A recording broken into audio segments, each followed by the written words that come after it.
श्रीमद् भगवद गीता अध्याय 13 क्षेत्र क्षेत्रज्ञ विभाग योग।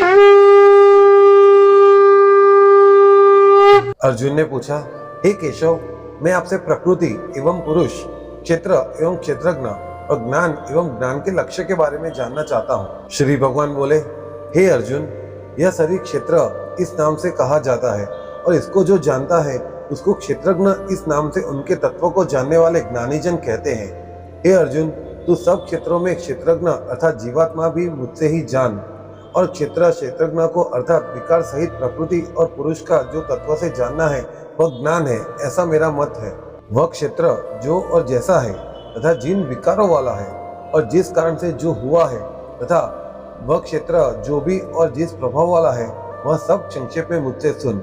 यह क्षेत्र और क्षेत्रज्ञ का तत्व ऋषियों द्वारा बहुत प्रकार से कहा गया है और विविध वेद मंत्रों द्वारा भी विभाग पूर्वक कहा गया है तथा भली भांति निश्चय किए हुए युक्ति युक्त ब्रह्मसूत्र के पदों द्वारा भी कहा गया है।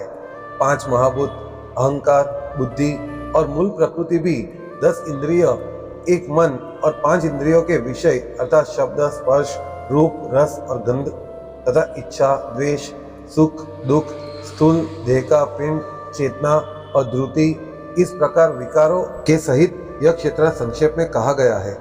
श्रेष्ठता के अभिमान का अभाव, दंभाचरण का अभाव, किसी भी प्राणी को किसी भी प्रकार से न सताना, क्षमा भाव, मन वाणी आदि की सरलता, श्रद्धा भक्ति सहित गुरु की सेवा, बाहर भीतर की शुद्धि, अंतःकरण की स्थिरता और मन बुद्धि सहित शरीर का निग्रह, इस लोक और परलोक के संपूर्ण भोगों में आसक्ति का अभाव और अहंकार का भी अभाव, जन्म मृत्यु जरा और रोग आदि में दुख और दोषों का बार बार विचार करना, पुत्र, स्त्री, घर और धन आदि में आसक्ति का अभाव, ममता का न होना तथा प्रिय और अप्रिय की प्राप्ति में सदा ही चित्त सम रहना, मुझ परमेश्वर में अन्य योग द्वारा अव्यभिचारिणी भक्ति तथा एकांत और शुद्ध देश में रहने का स्वभाव और विषयासक्त मनुष्यों के समुदाय में प्रेम का न होना, आत्मज्ञान में नित्य स्थिति और तत्वज्ञान के अर्थ रूप परमात्मा को ही देखना, यह सब ज्ञान है और जो इसके विपरीत है वह अज्ञान है, ऐसा कहा गया है। जो जानने योग्य है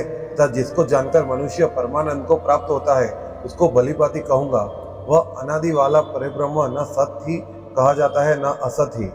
वह सब और हाथ पैर वाला, सब और नेत्र, सिर और मुख वाला तथा सब और कान वाला है, क्योंकि वह संसार में सबको व्याप्त करके स्थित है। वह संपूर्ण इंद्रियों के विषयों को जानने वाला है, परंतु वास्तव में सब इंद्रियों से रहित है तथा आसक्ति रहित होने पर भी सबका धारण पोषण करने वाला और निर्गुण होने पर भी गुणों को भोगने वाला है। वह चराचर सब भूतों के बाहर भीतर परिपूर्ण है और चर अचर भी वही है, और वह सूक्ष्म होने से अविज्ञेय है तथा अति समीप में और दूर में भी वही स्थित है। वह परमात्मा विभाग रहित एक रूप से आकाश के सदस्य परिपूर्ण होने पर भी चराचर संपूर्ण भूतों में विभक्त सा स्थित प्रतीत होता है तथा वह जानने योग्य परमात्मा विष्णु रूप से भूतों को धारण पोषण करने वाला और रुद्र रूप से संहार करने वाला तथा ब्रह्मा रूप से सबको उत्पन्न करने वाला है। वह परब्रह्म ज्योतियों का भी ज्योति एवं माया से अत्यंत परे कहा जाता है। वह परमात्मा बोध स्वरूप, जानने के योग्य एवं तत्वज्ञान से प्राप्त करने योग्य है और सबके हृदय में विशेष रूप से स्थित है। इस प्रकार क्षेत्र तथा ज्ञान और जानने योग्य परमात्मा का स्वरूप संक्षेप में कहा गया। मेरे भक्त इस तत्व को जानकर मेरे स्वरूप को प्राप्त होता है। प्रकृति और पुरुष, इन दोनों को ही तू अनादि जान और राग द्वेषादि विकारों को तथा त्रिगुणात्मक संपूर्ण पदार्थों को भी प्रकृति से ही उत्पन्न जान। कार्य और करण को उत्पन्न करने में हेतु प्रकृति कही जाती है और जीवात्मा सुख दुखों को भोगपन में अर्थात भोगने में हेतु कहा जाता है। प्रकृति में स्थित ही पुरुष प्रकृति से उत्पन्न त्रिगुणात्मक पदार्थों को भोगता है और इन गुणों का संग ही इस जीवात्मा के अच्छी बुरी योनि में जन्म लेने का कारण है। इस देह में स्थित यह आत्मा वास्तव में परमात्मा ही है। वह साक्षी होने से उपद्रष्टा और यथार्थ सम्मति देने वाला होने से अनुमतता, सबका धारण पोषण करने वाला होने से भर्ता, जीव रूप से भोक्ता, ब्रह्मा आदि का भी स्वामी होने से महेश्वर और शुद्ध सच्चिदानंद घन होने से परमात्मा, ऐसा कहा गया है। इस प्रकार पुरुष को और गुणों के सहित प्रकृति को जो मनुष्य तत्व से जानता है वह सब प्रकार से कर्तव्य कर्म करता हुआ भी फिर नहीं जन्मता। उस परमात्मा को कितने ही मनुष्य तो शुद्ध हुई सूक्ष्म बुद्धि से ध्यान द्वारा हृदय में देखते हैं, अन्य कितने ही ज्ञान योग द्वारा और दूसरे कितने ही कर्म योग द्वारा देखते हैं अर्थात प्राप्त करते हैं।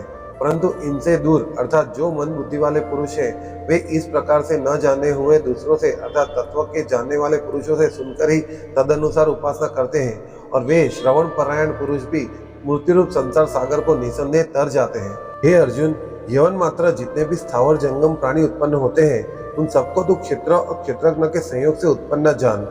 जो पुरुष नष्ट होते हुए सब चराचर भूतों में परमेश्वर को नाश रहित और समभाव से स्थित देखता है वही यथार्थ देखता है, क्योंकि जो पुरुष सब में समभाव से स्थित परमेश्वर को समान देखता हुआ अपने द्वारा अपने को नष्ट नहीं करता, इससे वह परम गति को प्राप्त होता है।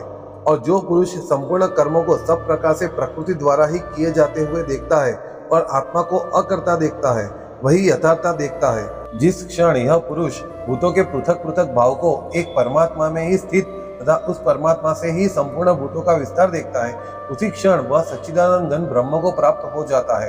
हे अर्जुन, अनादि होने से और निर्गुण होने से यह अविनाशी परमात्मा शरीर में स्थित होने पर भी वास्तव में न तो कुछ करता है और न ही लिप्त ही होता है। जिस प्रकार सर्वत्र व्याप्त आकाश सूक्ष्म होने के कारण लिप्त नहीं होता, वैसे ही देह में सर्वत्र स्थित आत्मा निर्गुण होने के कारण देह के गुणों से लिप्त नहीं होता। हे अर्जुन, जिस प्रकार एक ही सूर्य इस संपूर्ण ब्रह्मांड को प्रकाशित करता है उसी प्रकार एक ही आत्मा संपूर्ण क्षेत्र को प्रकाशित करता है। इस प्रकार क्षेत्र और क्षेत्रज्ञ के भेद को तथा कार्य सहित प्रकृति से मुक्त होने को जो पुरुष ज्ञान नेत्रों द्वारा तत्व से जानते हैं वे महात्मा जन परम ब्रह्म परमात्मा को प्राप्त होते हैं। श्रीमद् भगवद गीता अध्याय 13 क्षेत्र क्षेत्रज्ञ विभाग योग समाप्त।